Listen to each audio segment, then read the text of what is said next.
Okay, before we start the episode, I want to give a huge shout out to my buddy, my friend, one of the coolest artists I know, Ben Connellan. He did the new art that you're seeing all over Spiral Out Podcast. He did a wonderful painting. It's just so cool. He's such a cool guy. He's been a friend since day one of the podcast, and I just really appreciate his art. Check him out on Instagram at Ben Connellan. Buy his stuff when he opens his store. Give that guy all the praises. He's doing some really amazing monster art stuff, and I couldn't appreciate him more than I already do. Thank you, Ben. You're the man.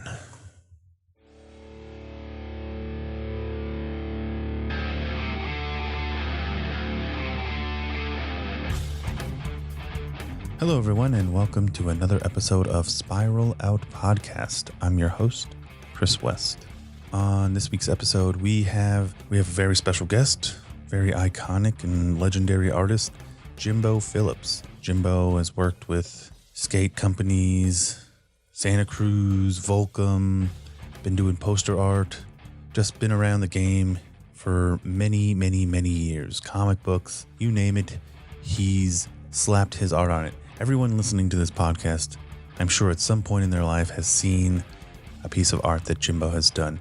And they're always super cool, out of this world, awesome punk rock, metal images.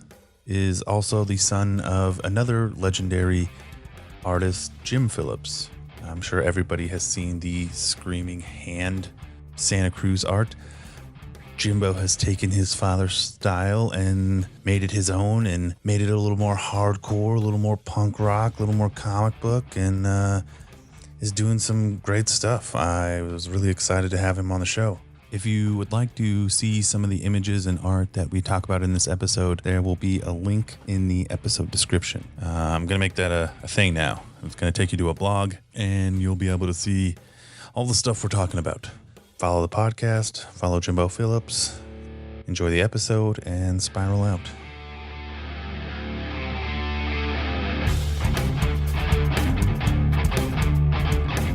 Hello, everyone, and welcome to Spiral Out Podcast. I'm your host, Chris West, and today we have a very, very exciting guest, Jimbo Phillips. And you're from Santa Cruz, California, right? Yeah, Santa Cruz.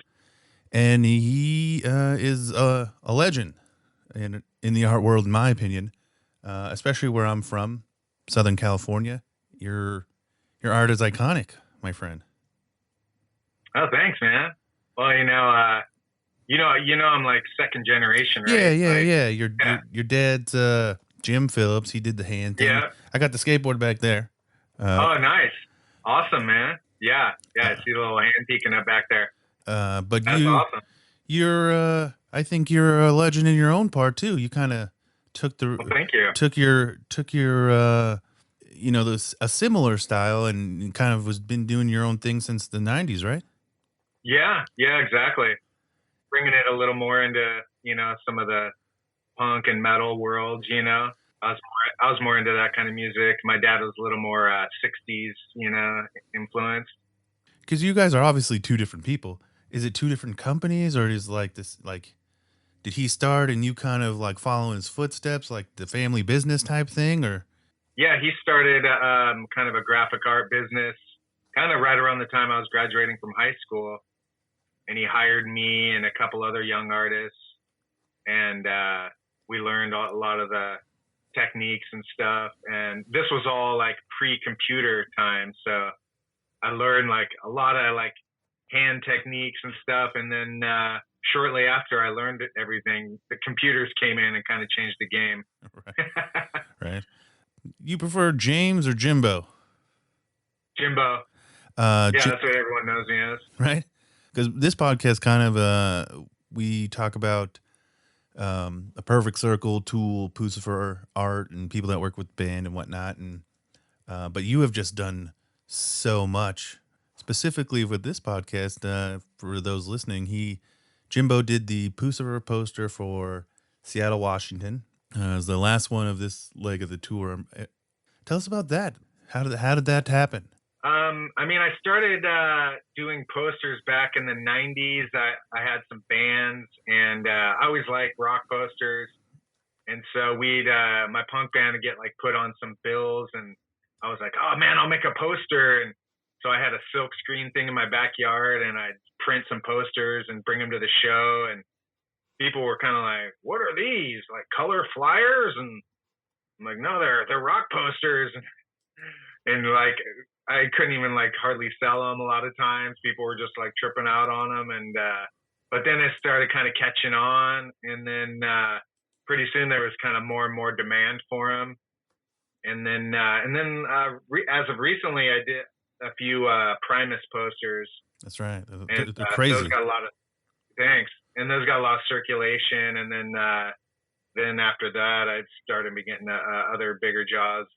Who's for one, and then I got a Dave Matthews Band one recently, and starting to get more poster jobs again. So it kind of comes and goes in waves, But I always love doing rock posters. I'm trying to figure out how to like categorize your style because it's like kind of comic booky, but not really. It has this like rat fink type feel, like classic tattoo, or you know what I'm saying? What? Yeah, How do I you? take a lot of those things, kind of mash them together, A little bit of comic book, rap fink, metal album covers, old punk art, definitely cartoons and comic books, when I was a kid, monster movies, kind of all that stuff. Just all the stuff I like, I try and put little elements of it in there.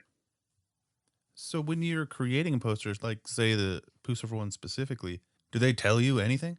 Just the kind of theme of the album, how it's kind of had the alien, album cover on it, and the title, and kind of the stage vibe they have these days. They kind of have the Men in Black stage vibe, so a little bit of a alien influence in there. So yeah, it was pretty much just open, like anything alieny or Men in Black or kind of any of those kind of things, or just trippy kind of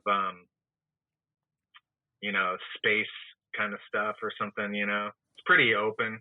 That's pretty awesome. So I've done a lot of Tool poster artists. I don't know if you see a bunch of Tool posters back here, but Yeah, yeah. Huge Tool um, fan. you're the first Poos for artist I've interviewed, and Okay, cool. I'm really curious on how you came up with the idea for this Pucifer poster. Like, they say aliens, but yours is just so unique. Oh, cool. Thank you. Yeah, I mean, I usually try and stand out and do something that's a little different. I always like the idea of just like the aliens kind of creeping in your bedroom at night, and they're kind of like lurking around in your bedroom, and you might not even totally realize it. You kind of hear them going through your stuff or something, and then you kind of like wake up, and just that like shock of waking up and they're like in your room, like just fingering through all your goods and stuff, So that was kind of the vibe I wanted to go for, and then add kind of a little like invasion scene out the window, to kind of add to the drama. How long did it take you to draw this? Oh man, it takes like it's kind of hard to say because there's like a sketch stage where I draw the pencil outline. That usually takes like a day, and then I'll send it to them, and either they approve it or sometimes they have changes, and so that's kind of when you get like all the ideas you want to do in there, and then I draw with like pen and ink, and that usually takes another day, and then I do colors, which could take another day too. So yeah, maybe like 3 days altogether, but then Little little tweaks. maybe little tweaks in between here and there and stuff too. It's usually spread out over a week or two. Since your poster came out, I was like, I know that's very familiar. I know that, and then I look it up, and then it's you, and then I look up like, oh, dang, your dad did the skateboard. I actually have your poster sitting right here, Oh, and cool. yeah, no, I traded because I don't know if you know anything about the poster community, especially with these bands. There's a lot of trades that go on. Right. Yeah, from the like the Facebook pages and stuff. Yeah. I was curious Yeah. if you had any experience with that before, or your thoughts on any of that. Yeah, kind of after I did the Primus poster, a lot of guys messaged me, and then they're like, "Oh, we have this Facebook page where we kind of all communicate." You know, I kind of got on there and saw what they were doing, and it's pretty neat. Yeah. They really they hype each other up and they're like, "Look what I got," and then the other guys are like, "Oh, I need to get that one," and Yes, and that's exactly what goes on. yeah, yeah. So and then I realized there's pages for each kind of poster collector group and stuff, and so it's pretty cool. Yeah, And more bands seem to be kind of tapping into this kind of program of doing a show, having a different artist for each show, and then the posters become collectible, and then they can sell them some at the shows. The artists get some. It's kind of everyone wins. The fans get some, so they're stoked, and it's a pretty cool thing. no, I love it. I've been into it for, I'd say, going on a year now, and Hmm. I went nuts. You know, Yeah. I went to a Tool concert in San Diego in January, and just seen this community of people trading and selling and buying these cool pieces of art. And I had to start talking about it. I had to start talking to the artists and collectors and all that madness, and all these unique people doing unique things. And, then you run into a guy like you, and you're gracious enough to come on. I thank you. Oh yeah, my pleasure. Yeah, I see the poster behind you right there. Yeah. How many band posters have you done so far? Probably done about. I mean, like I said, I had some kind of that were like I used to print them myself. Mm-hmm. They were just like backyard screen prints and stuff. Sure. I probably did like 10 or so of those, and then I did some posters for BGP, Bill Graham Presents, Sure. back in the late 90s, early 2000s, and those were offset print. What does that mean? More like a magazine print, Gotcha. like not screen printed. Yeah, like the Pusfer one's screen printed. It just kind of has like a more hardy kind of feel to it. Yeah, you feel it. It's got like texture. It's heavy. Yeah, the ink's like sitting on there, like big paths of ink, So I like the screen printed ones myself. So Me too. I've been doing a few a year. Probably done about, I don't even know. I guess about 30 or 40 like legit ones. Do you Maybe remember more. Do you remember your first one? Like the first big. Yeah, my first one, like I said, was for this band called the Humpers. It was like an epitaph band, like kind of like Epitaph was like the Offspring and Bad Religion, those kind of bands. Yep. Yeah, and the Humpers they were just like an LA band that got signed, and they were on tour, came through here, and then my band was the opening slot, and so I was really wanting to make some posters. So I was like, I had made a couple like paper flyers, but really wanted to like print one, and I had the silk screen pressed. I figured, it's perfect to make a poster, They came out pretty good though, considering it was my first print, doing it myself and everything. How do you teach yourself how to screen print? Well, I'd been printing T-shirts. I'd gotten T-shirts pretty dialed, but posters are a little different because T-shirt you print all the colors, one after another, right, on the shirt. As where a poster you do like all the yellow and then you let them dry, and then you bring them back, do all the red, let them dry, and so you kind of do all of the posters of each color. As where a T-shirt, you do all the colors on each shirt and then let it dry. So a little different process. How many colors is on this Pusfer one? I'm trying to count. Pusfer, I think 6. Is there like a limit? Yeah, it's usually about 6. Okay. What starts to happen after 6? Well, I mean, you can go above 6. Some people do. The cost just gets more expensive. Like with the Primus ones, they only cover the cost for like a certain amount of colors. So usually try and keep it within those colors. But sometimes, yeah, you can go over. It just the cost gets more expensive. That's nuts. I never knew anything about that. So with you being the first Pucifer artist, like Tool posters are made completely different, and the way that they do posters are completely different than like Dave Matthews, Foo Fighters, Pucifer. Most of these are all Right. silk screen and stuff. So I have to like learn. This is like the first time I'm learning about how most concert posters are done, because again, what I started with Yeah, is just a lot of the Tool ones aren't screen printed, are they? Or no. At least not in the last couple of years. So I mean, this process, which I think is a more normal process or more common process of screen printing and picking colors, it's super interesting. Again, having to have to choose, okay, which 6 colors am I going to use?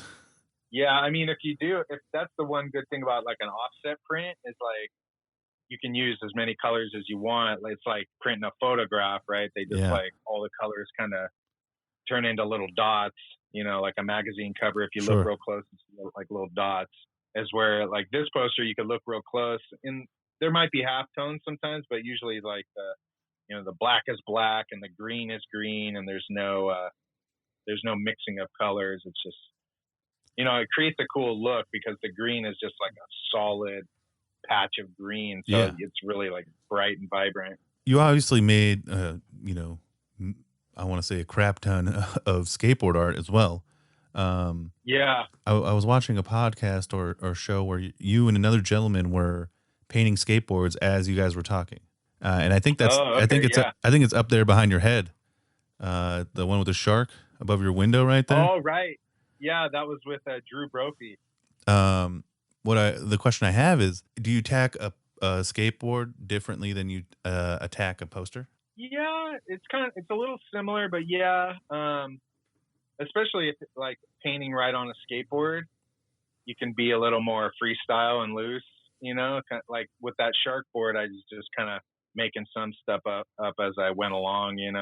But as like a poster, or if it was a skateboard that was getting printed for like production, then I would plan the art out a little more.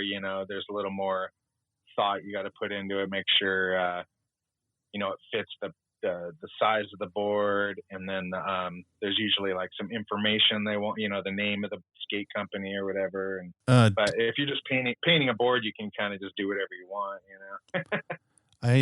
so I've talked to some artists who don't do, I think, as much work as you're doing, because I feel like you're doing so much. You're working with like Volcom, you're doing posters, you're doing skateboards, you're doing Santa Cruz stuff.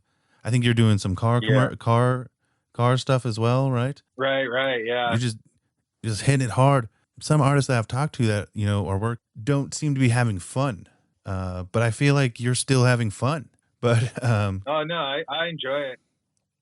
But I know it can be a grind at certain times, especially if you're doing kind of jobs you're not that into or something. That's why I really enjoy skateboards and rock posters, because I love music. I love the creative freedom they give you. Like just like, yeah, do some alien, do a cool alien. It's like, what's not to like about that? right. So you can just like go crazy with some weird alien art, and then it totally works. But if you're doing like corporate stuff, they get real like they crush down your ideas into a little box. Like even if you had like all these cool ideas, they're like, well, the board has to agree on it, and then they go through the meetings, and then by the time it comes out the end, it's like this little like just super just sterile thing or something. Like, we're just gonna keep the font that you do. That's it. Get rid of everything else. Right. Yeah, they make executive decisions. They're like, well, we're gonna cut the alien out. That doesn't really work. And you're like, what? That's what it's all about. Can you cover the lady's cleavage a little bit more? Oh yeah. Oh, I get that kind of stuff all the time. No, I think again, it's funny because I seen that and I seen his giant head, and then I immediately looked at the breast and I went, oops. Yeah. I mean, I held myself back. I feel like you did. I was like, you should have went bigger. I figured keep it tasteful. I think it's perfect. For perfectly tasteful. Right. I would like to Yeah, ask yeah. a little bit of like history stuff with you. Um, Again, from being in a family of artists, how did you develop your style? How did you find? Because again, it's I think your stuff is similar to your dad's, but it's definitely not the same. Um, Right. so how did you navigate that? Again, you said you got hired right out of high school. I'd like to just know like the chemistry and how all that kind of happened. And Yeah. I mean, I used to like draw with my dad a lot when I was a kid, because he was an artist, so he'd always be drawing, and sometimes he'd be like, "Oh, pull up a chair," and I'd pull up a chair next to him and draw stuff. And my dad loves to like critique and give you pointers and stuff. So he was always like, "Oh, do heavier shading on the underside, and think about your light source and all this stuff." And a lot of that stuff kind of soaked in over the years. But then when he hired me out of high school, that was really when it was like go time, and really had to apply the techniques. And he was very, he had a high bar of artwork that had to be passed, So a lot when I started, a lot of times stuff would just not even get used, or I'd have to do it like redo it over like 10 times or something before it was like good enough. As I did that, I got better and learned like, oh, okay, this is what he's looking for. He doesn't want that. And so as I was doing that process, my style, I feel like my style just kind of emerged out. And with his, he gave me a lot of techniques. So, and of course I was always looking at his art when I was a kid, so a lot of it just like soaked into my brain. So when I think of like what does good art look like, his art is kind of what I think of like I should be reaching for. And so some of it comes naturally, and some of it's kind of intentional, kind of heading in that direction. did you ever have to make conscious decisions of being like, okay, I want to go like not in his direction. Like I got to find my own path. Yeah, that's kind of where like I feel like my influences and more of like the exploding skulls and the kind of more punk rock and heavy metal imagery comes Hmm. into my artwork. He wasn't really like influenced by that as much, so I feel like I can bring that kind of make it a little more modern and a little more maybe a little more edgy at times, or a little For sure. a little crazier. Or I like hardcore music and all kinds of stuff. So I always like I'll listen to that and just like, how can I just make this like mind-blowingly insane? Like I just want, and that's kind of where those guys, with the exploding heads and Yeah. stuff. It's like they're just Well, that brings me to the question of the Dave Matthews one, because how do you get exploding heads and that wild ass imagery that you have for their poster from their music? I mean, I love Dave Matthews Band. right, Don't get me right. wrong, but No, I know. I'm looking at it right now on my phone, and Well, I'm I think there's like the octopus, and again, it's not. It doesn't scream like your Pucifer one screams Pucifer. I'm like, yeah. The Dave Matthews right, one screams you, but and it's awesome. I love it. The eyes and that. I'm a big fan right. of octopi. I guess things. So I'm I love that poster. It doesn't necessarily scream Dave Matthews Band. Is that rude for me to say? Yeah. I hope it's Oh not yeah, rude. yeah. No, I agree. I actually agree. The art director that gave me the poster, he was like, "Oh, I want like a crazy surf scene for this poster," and I was like, "Oh, that sounds great. That's You're right like, up my alley." yeah, cool, man. I was listening to Dave Matthews Band music when I was creating it, and yeah, it's more mellow, but it also has like a lot of textures and a lot of Sure, musicality. sure, sure, sure. And I think it gets pretty intricate at times, Definitely. and it can kind of tap into your brain the same way like intricate metal music, or like Tool, when they're Yeah. they kind of just like hit those neurons with all the little like Yes. all the little musicalities, Yeah. and All I think their. Dave Matthews does that too, just in a different way, I completely agree. I completely 100% agree. Yeah. Question: you have so much other type of merch too. You're like one of the first artists that I know that have like socks and belts and crazy stickers, and there's probably things I don't even know about that you have. What's like the craziest thing where you're like, oh damn, they put my art on that? Yeah. Let's see. Yeah, there has been some trippy ones. I had some art on guitars, some art on bikes. I can I see painted those. a couple cars. Oh wow, were they classic cars? No, they're just kind of like my cars. They're just like, dude, paint some rad on there, It's just like a Kind of go 97. crazy, It's just like a 97 Civic or some something. gnarly stuff on there. Yeah, exactly. Yeah, some old car from the '90s or something. I've been a little bit into murals. I've done a couple murals lately. I've done a couple murals, and those are challenging. Yeah, how do you? Because I mean, this is like a freaking huge wall. Yeah, it's like a massive poster. Yeah. What's like the planning stages for that? And do they do the same thing? Like, hey, we need this. Yeah, it's kind of, similar. I work basically you got to measure the area that you're working with, and then that's like your border, almost like same as a poster. You kind of figure out your square space, and then you're like, okay, I can fit everything in this space, and then you kind of just, I draw it out, sketch it, make sure I get a good composition that I like, and then kind of go in and start adding little details, along the way.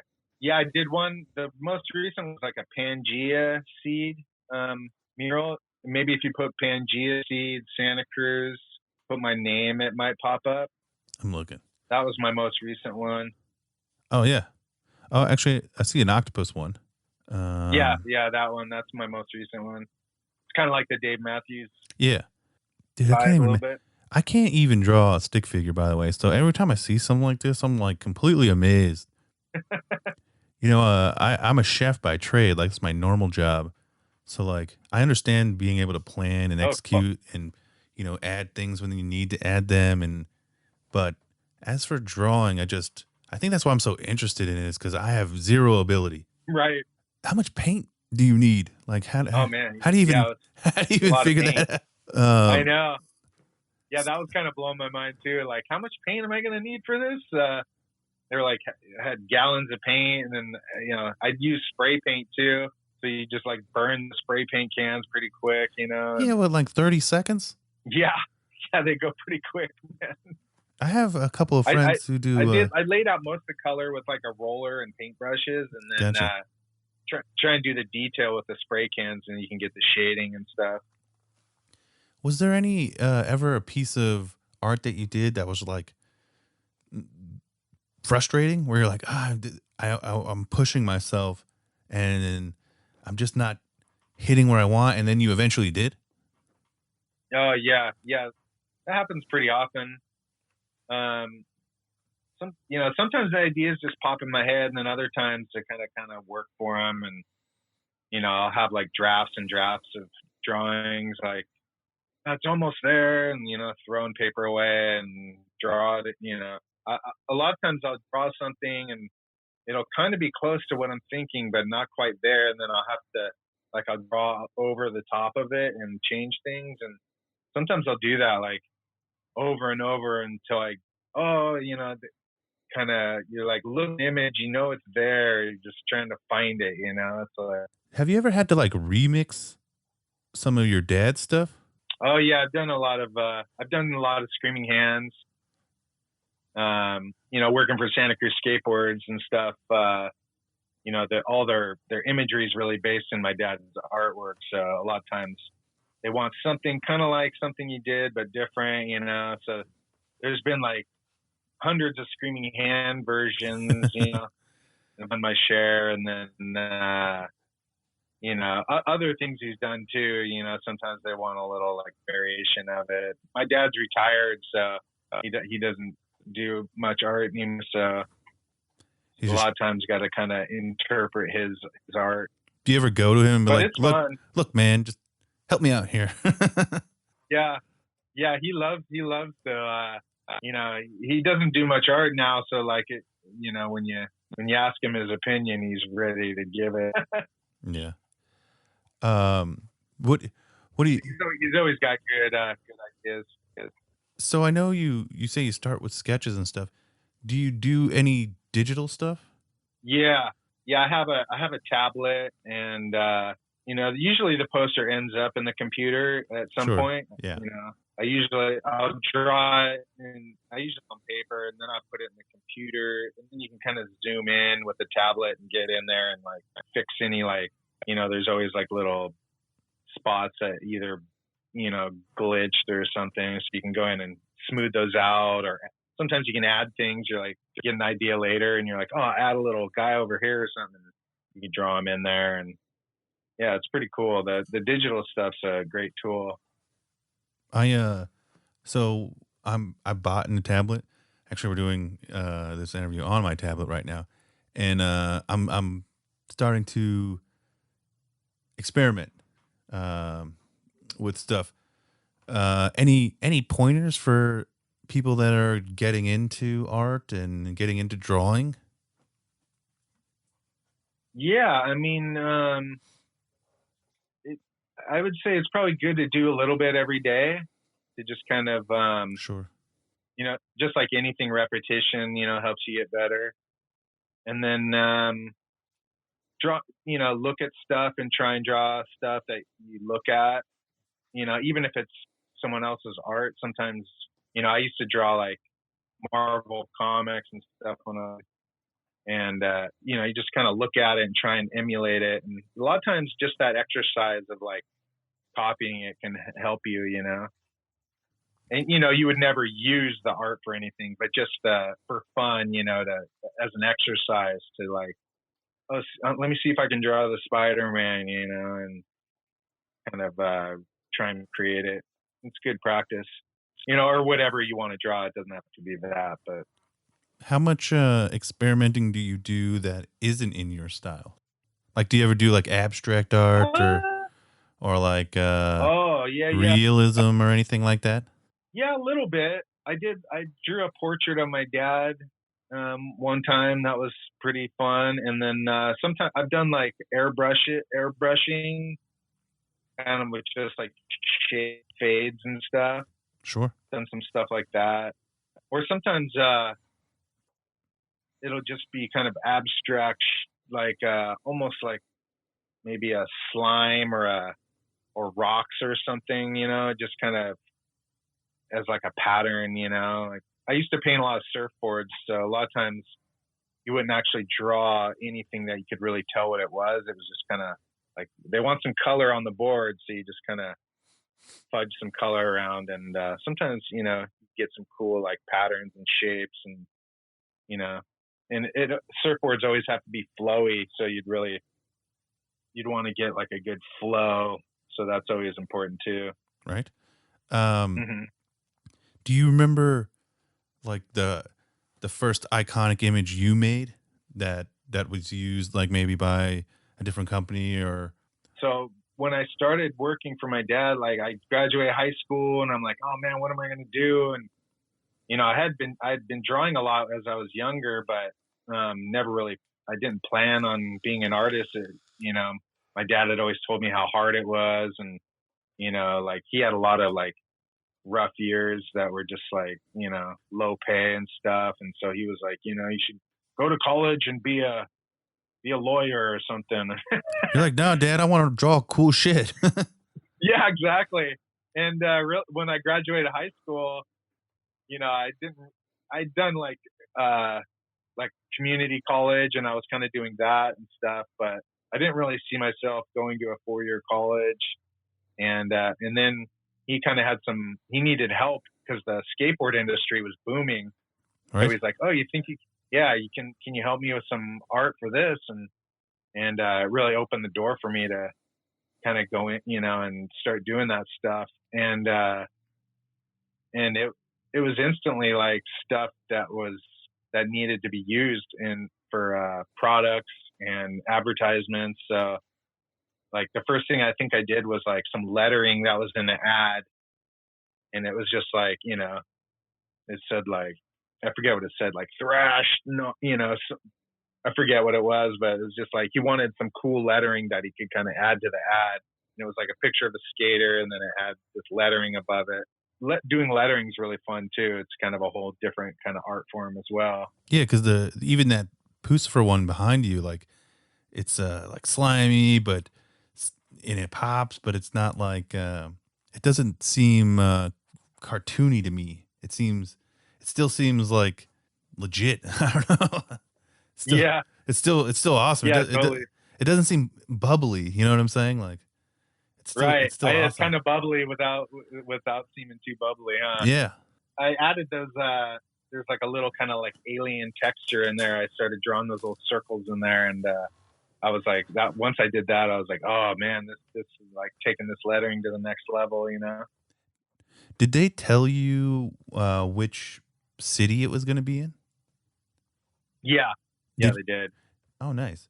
Did you get to see them at all on the tour?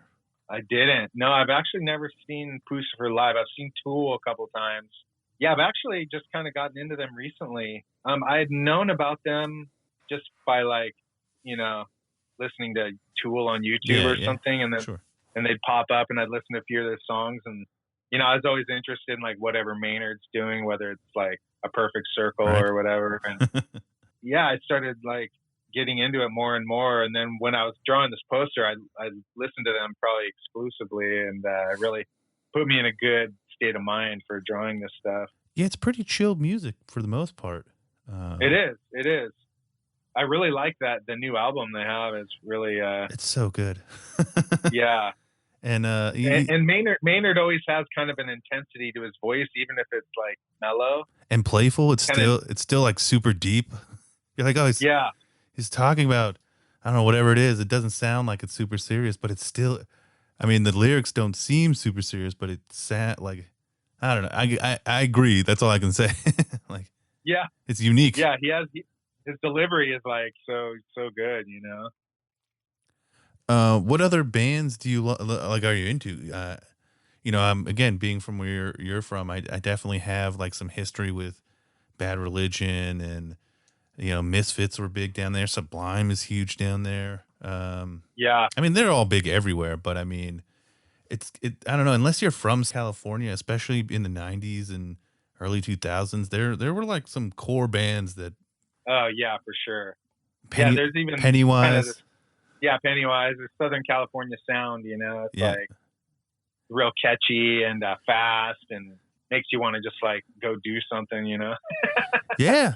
I mean, I grew up skating as well, and Hmm. I think Good, great skate music. yeah, that's exactly what it is. You're just going down the strands and you're just chilling, and there's just these iconic, like you said, California sounds. And then again, whenever I think visually of these bands, it's it's like your and your dad's art. Uh, Yeah. Everyone has their different point of references, you know, depending on what time you grew up and all that kind of stuff, you know? So, do you remember like the first skater you did a board for, or like the first one that was impactful for you?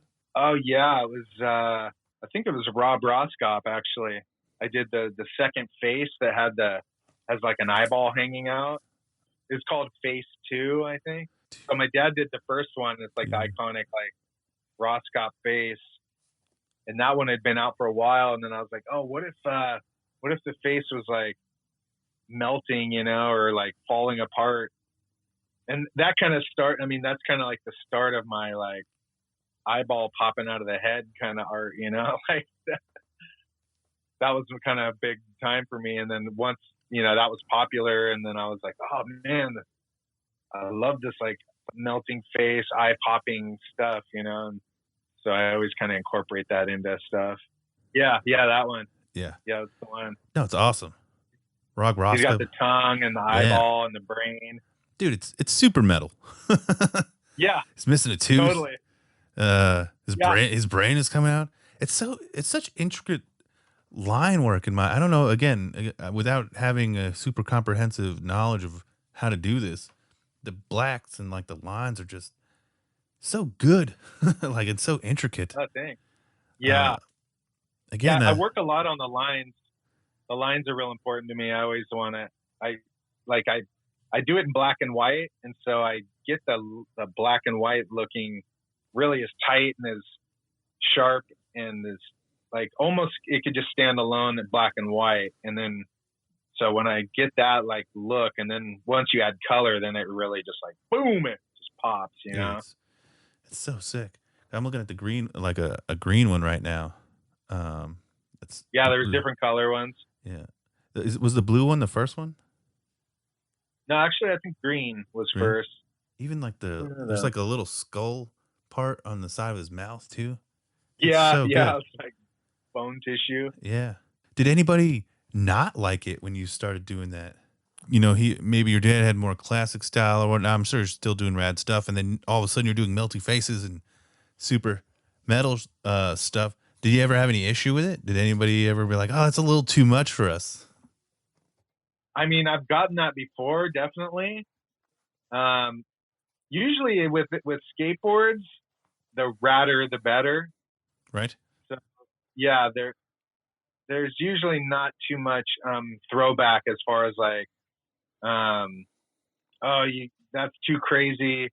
I guess nowadays maybe if it was it could be too sexual or too violent or something. Mm-hmm.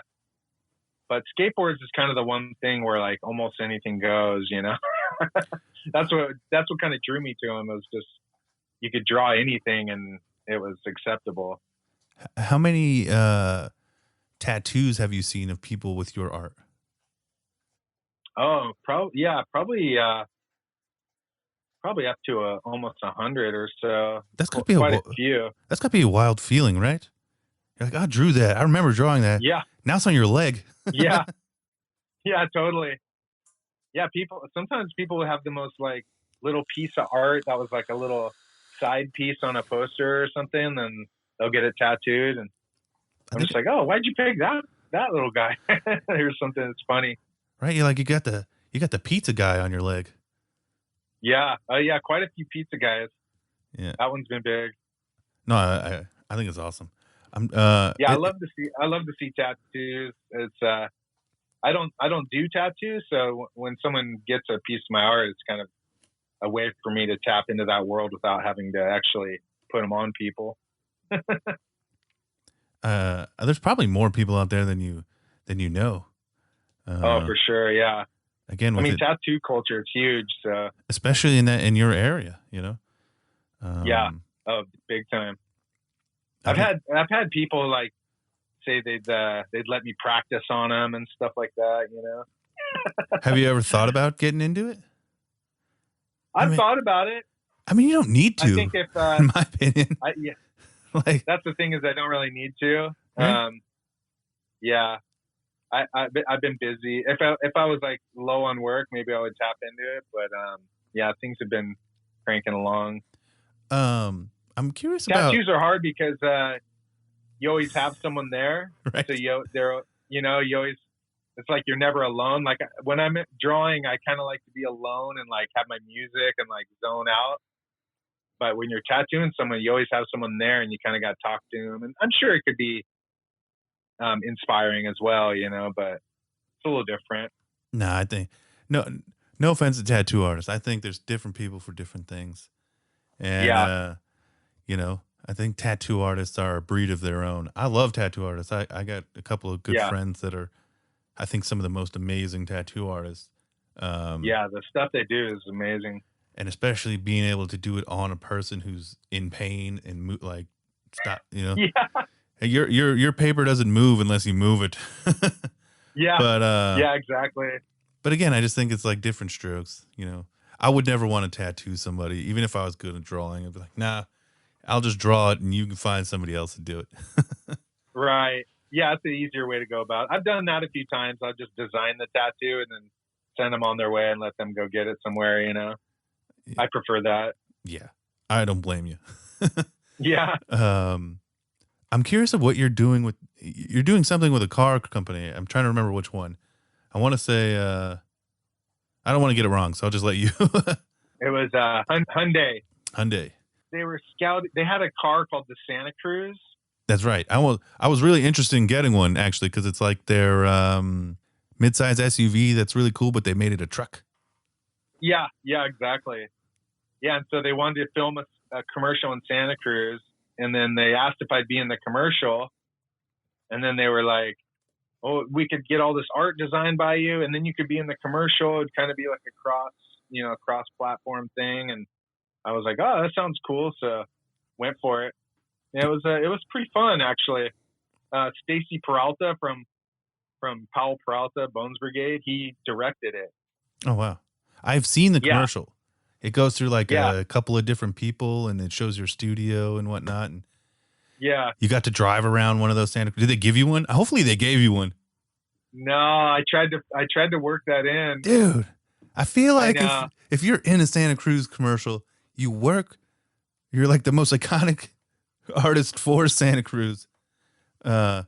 You get, they should have gave you one. Period. Here you go. I agree. I tried to work that in, man. They weren't budging. I was like, come on, man. Everyone was asking me, where's your car? Yeah, Where's the car? You were driving it in the commercial, weren't you? Yeah. So everyone thought I had one. Everyone was wondering where it was. I could have totally promoted the car for them. They probably would have sold more cars, but agreed. You could have drone. I don't know what the past tense of draw is. I think it's still draw. Yeah. Yeah. you could have drawn on the side of it a bunch of cool shit. I even told him that. I was like, I'll paint it. I'll wrap it in artwork and make it super loud and drive it around. Everyone will see it. What a missed opportunity. What a missed opportunity. Yeah. We can do. You know, it's the corporate bigwigs, you know, nope, that doesn't work with the budget. Yeah, what budget?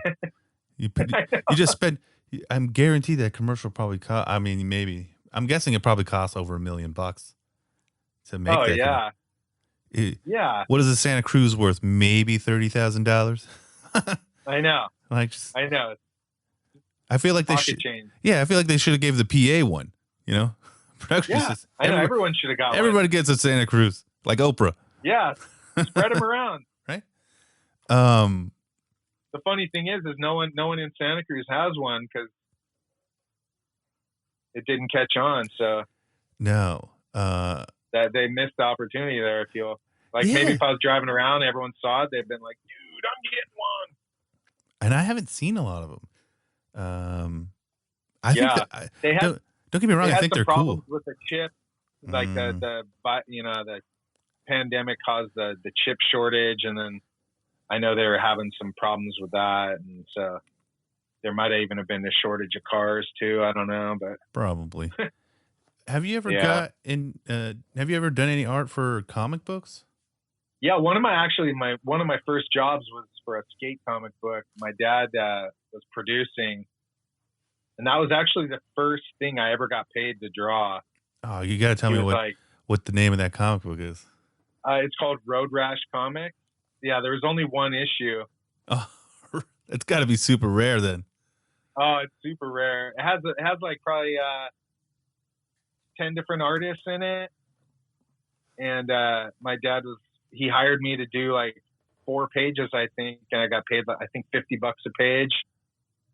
Made like $200 drawing a fun comic, you know. That's really, after I drew that, I was like, okay, I need to do some more of this, you know. that was really got me going. Is it this guy? Yeah, that's it. Yep.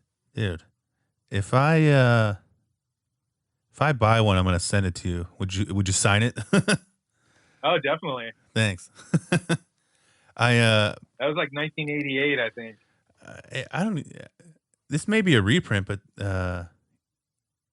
there's a couple on eBay. Yeah, they're pretty affordable there. Especially if it's 80s and there was only that one issue, you know.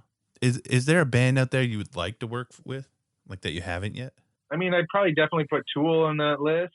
I actually did some stuff with Metallica. They would be on that list, but I really like the old 80s like thrash bands like Anthrax, sure, and Testament and stuff.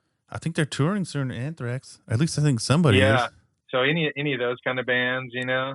I grew up in the 80s, so all that stuff like had a huge impact on me when it came out, you know. Do the bands usually hit you up? Like did somebody from Pusser hit you up, or did you go to them?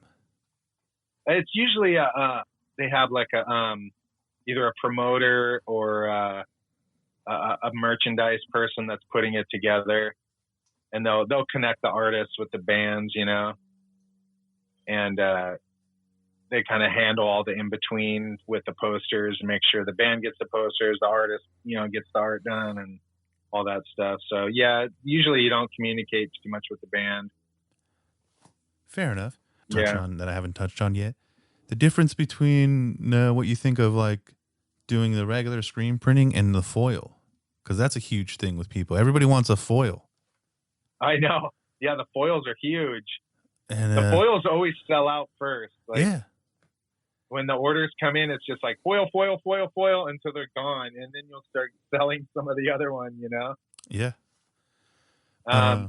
Yeah. I first got into the foils with the Primus poster, and we were ordering them, and he was like, "Oh, you should do some foils," and I was like, "Foils? Oh, okay, yeah. Do 10 or 12 of those," and sure enough, those are like the biggest thing. So tried to ramp up the foil numbers a little bit. Yeah, they go like that, and and the artists don't really want you to do a whole lot of them, right? Like, no, yeah, it's usually like 20 or 30, maybe tops. That's it. Maybe you can answer this question: Why such low numbers? I guess, like, wouldn't they want to sell more? Yeah, I know. I guess keep the rarity down.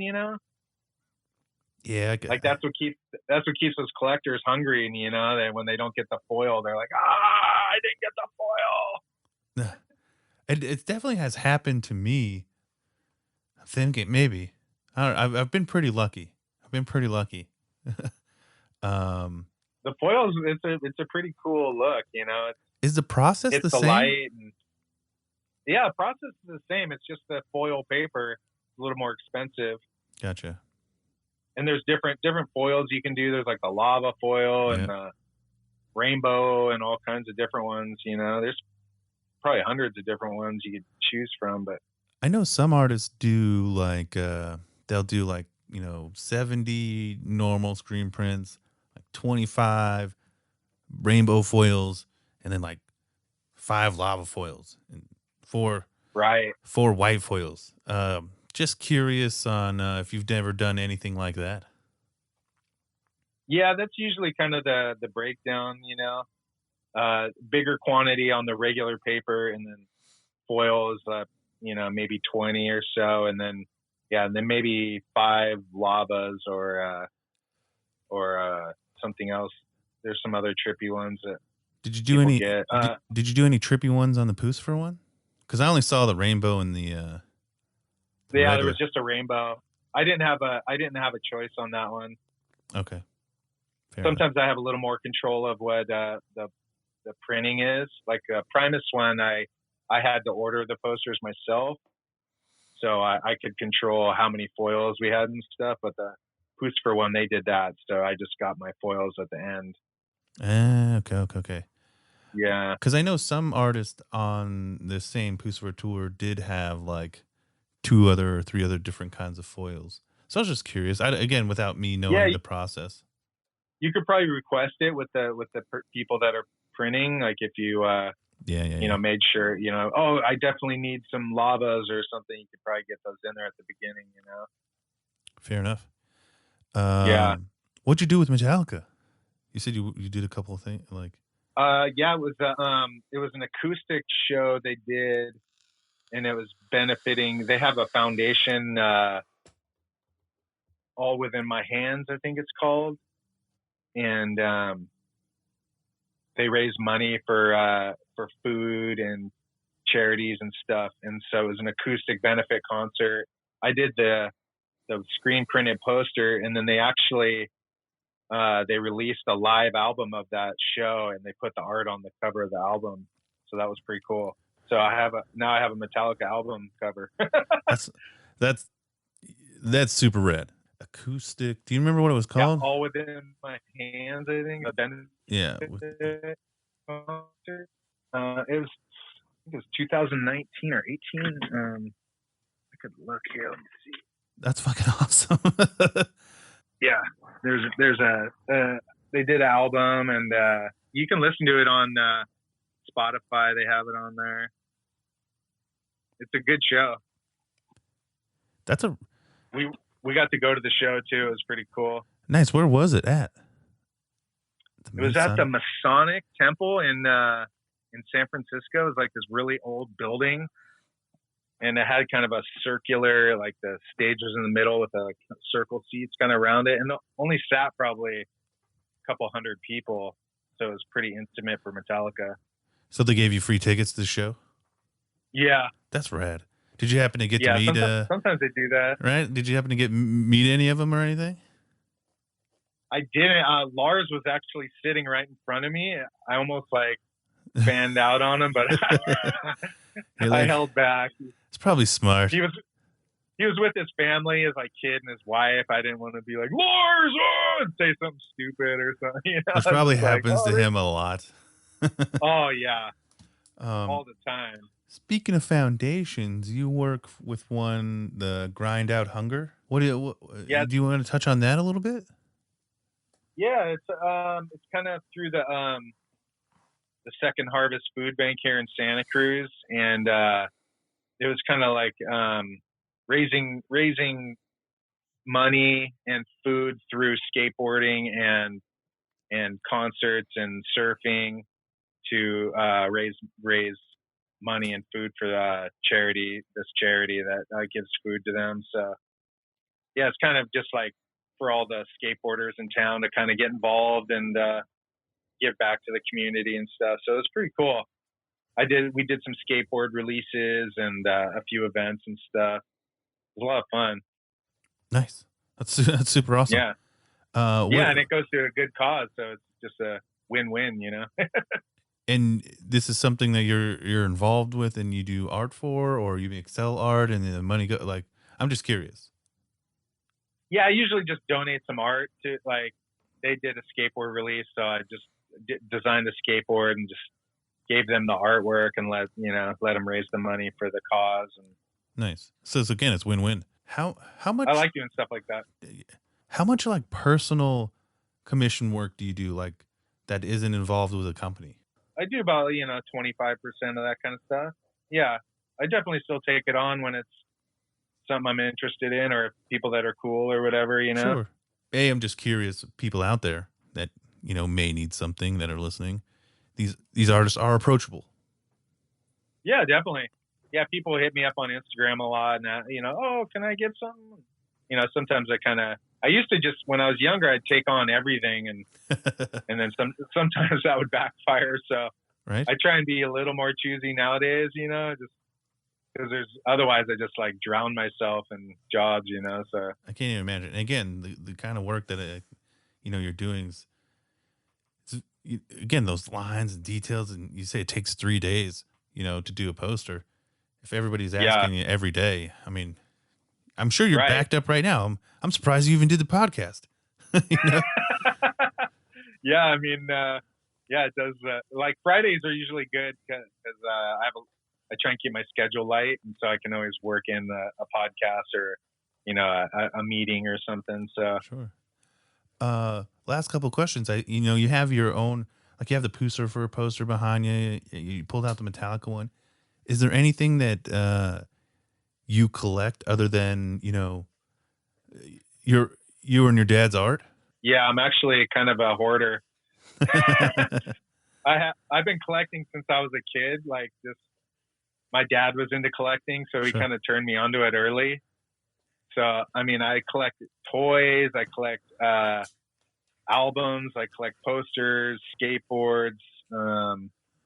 What's your most prized? You're like, oh, this is my grail. This is the big one. I mean, probably usually skateboards, like a rare skateboard. That's kind of the core of how I got started in art and stuff. So skateboarding's kind of at the center of it, I feel.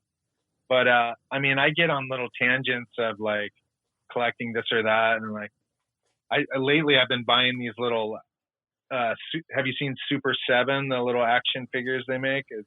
I think so. Do you have one handy? They're like, I don't have the packaging, but This was actually it's like a Okay. little Misfits one. Oh yeah, was that Jerry only? Yeah, Jerry only. That was the first one I got, and then I realized they make all these other cool music ones, so I started buying more of them, and then next thing I know, it's like just like I get it, man. too many of them. I'm just like, oh man, but Uh, it's fun, no, and it's they keep super, coming out with more. Like I'm like, okay, I'm done, and then they dude. I like do. come out with some new one. I I'm like, do. oh no, now I gotta buy another one. I do it with the posters all the time. Like, I'm Yeah, good. I got all the ones I went to. I got the cool ones that I want. And then right. 2 days later, somebody's like, "Hey, this one came out," or "Have Yeah, you seen these three with this artist?" And I'm like, "God damn it! I don't want to. Just yeah. here's my money. Here's my money." I know. I know. I mean, it's fun, and it's like if it gives you enjoyment, I figure it's worth it. And like yesterday, I travel for work, so I happened to be in Arizona, and it was my last day there. So I took the 2 hour drive before driving home. I went to the Pussifer store. I don't know if you know they have a store up in Arizona. Oh, really? Yeah, Oh, wow. yeah. That's So cool. no, it's super cool. It's like it's in this little town. Because again, I don't know if you know, but Maynard's like he makes his own wine. Oh, right. So he has like his little winery, and then right next to He it, lives in Arizona, right? yeah, it's like this place called Jerome, and I'd never been there before yesterday, and he has like winery, and then the next door is his Pussifer store, and you can buy like all the it's kind of like you can get gelato there, there's like a super dope barber there. It's also a record store. I bought like 2 or 3 posters that I needed there. Oh, Um, cool. yeah, no.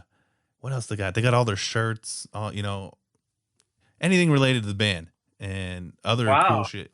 No, super awesome. Forgot why I brought that up. Anyways, Do they have Tool stuff in there too? no Tool stuff. Just Tool, CD Tool's a little more. They keep exclusive. that a little more under lock and key. Yeah, they had like their albums on vinyl, and I think that was it. I think they just had their like CD and vinyl Tool stuff. And it's They weren't even on. They weren't even on streaming platforms for a long time. yeah, and they planned it perfectly. Like they came out Yeah, with they it, did. and they just damn. But yeah, they had their stuff's a little more like you said, lock and key. Make it out there if I ever in Arizona. Yeah, it's again, it's hidden almost. Like the town that it's in is like 2 blocks long. Oh, Uh, wow. no, it's super small, and it's at like the top of this mountain in Arizona, like little weird town. It's you would think it'd be like in a very no, it's just super hidden. And Right. yeah, That's total Maynard style, huh? Just kind yeah, of it's almost like like you got to find it. yep. And it's not hard to get to, but it's not easy. But Right. last couple of That's cool. questions. Obviously, you know where you live. How much does that have an influence on how creative you are and whatnot? Like, do you think you could do the same art if you lived in like New York? You think your art would change? I'm sure it probably, yeah, some things might change. You get different influences, that you might add in. But Santa Cruz, I grew up skateboarding and surfing, and music's big here. There's a pretty strong music and art community here, so it's real encouraging for artists to be productive. And for a small town, it's pretty inspirational. We Yeah. don't have like a big city, but we're pretty close to San Francisco. So if you need like city vibes, it's only about an hour and a half Yeah, away. just head right over there and get your Yeah, sushi right over the bridge. exactly. And then you come home and it's nice and quiet and can relax. Man, thank you. Again, I don't want to take up too much of your time. This is actually one of my longer episodes because I could probably talk to you forever. Yeah, we can do it again sometime. I would love to. Do you mind giving yourself a plug and telling where people can find all your stuff and what you're working on Yeah, next and all that, like what you got in the works? Yeah, I actually have another Booster poster coming up. So Do you really? I do.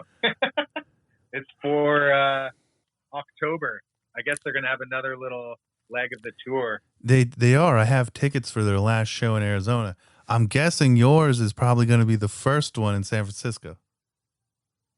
Mine is for it's in California, I guess. What's the date? Do you know the date?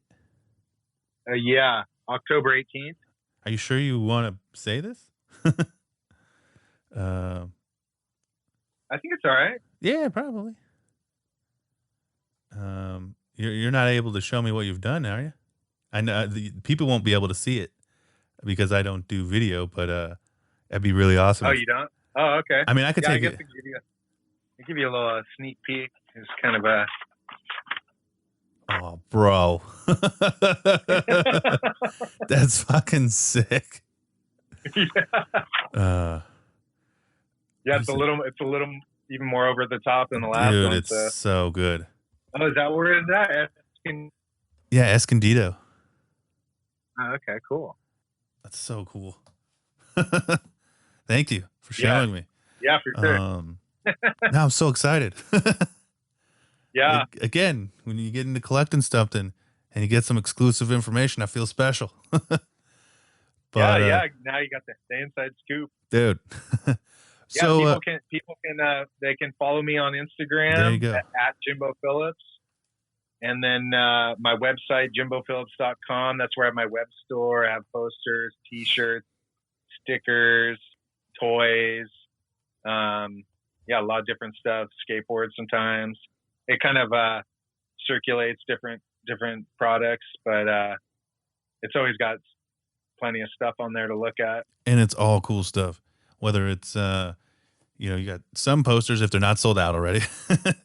Yeah. You got some of your own personal art, right? Is up there. Yep. Yeah. Shirts. I think I'm gonna go and get a couple of shirts here probably today. Cool. Socks, I think, are up there. I'm trying to think of all the. You got so much, and it's all cool stuff. And again, you're supporting, an independent artist. Yeah, exactly. What better than to get it straight from the artist, Dude, I think that's also one of the cool things about these posters. Again, a lot of these artists are very approachable, and they're not rich. They're just doing what they love. Exactly. So yeah. Spending $100 on a poster, I don't know what the exchange is, like how much it costs you as opposed to like how much I pay for it, but it's probably not a lot. So right. Well, a lot of times the artists won't make any money on the actual art, but they give you the posters, and then you can sell the posters, and that's kind of where you make your money back, is for your time and stuff. Well, again, Jimbo Phillips. Cool. Jimbo Phillips, I can't thank you enough. This has been one of the coolest interviews I've had. Like I said, cool, man. You're the first Poosfer artist I've interviewed. You're so awesome. You're so nice. You're so cool. Your art is freaking awesome, and you're an awesome guy. Thanks, man. I can't say more nice things about you. I appreciate that, man. Thanks for having me on. It was a lot of fun. You gave me the inside scoop. I'm gonna rub it in a couple of my collector friends' faces. I'm just kidding. Yeah, just don't put it online for me. But no. Yeah. I won't share it at all. Right. But you can rub it in your friend's nose for sure. I got a couple friends. They're kind of into it, but they're family people, so they don't get a whole lot of time. I actually gift them a lot of stuff. I have two stuff from this tour that I'm bringing over their house today, actually. You get them hooked that way. Yeah, but again, they're two of my best friends, and they got kids, but they follow all the stuff. They listen to the podcast. Sometimes they do research and whatnot, and me, I don't have kids and any of that madness, so I'll buy extras and then I'll just gift it to them. It's not crazy. That's cool, man. It keeps them interested. It keeps us talking about stuff, and it's no hair off my back. It's always cool to kind of spread it around a little bit, and get other people excited, and it's a lot more fun that way. Agreed. So again, thank you Thanks, Jimbo. Yeah, man. Great to meet you. Thanks for having me on. Again, follow Jimbo on his Instagram. I'll have links all in the show notes, and buy his stuff and watch his commercials. And, I still kind of want a Santa Cruz, like the car. They're weird looking. Yeah, I know, right? But again, thank you so much. And don't go anywhere. I'm just going to stop recording.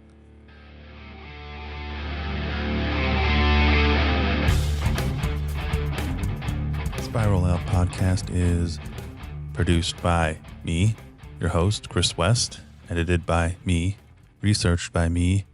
Everything is pretty much just done by me. Go to our website, spiraloutpod.podbean.com. Follow us on Instagram at spiral_out_pod. Facebook, Spiral Out Podcast.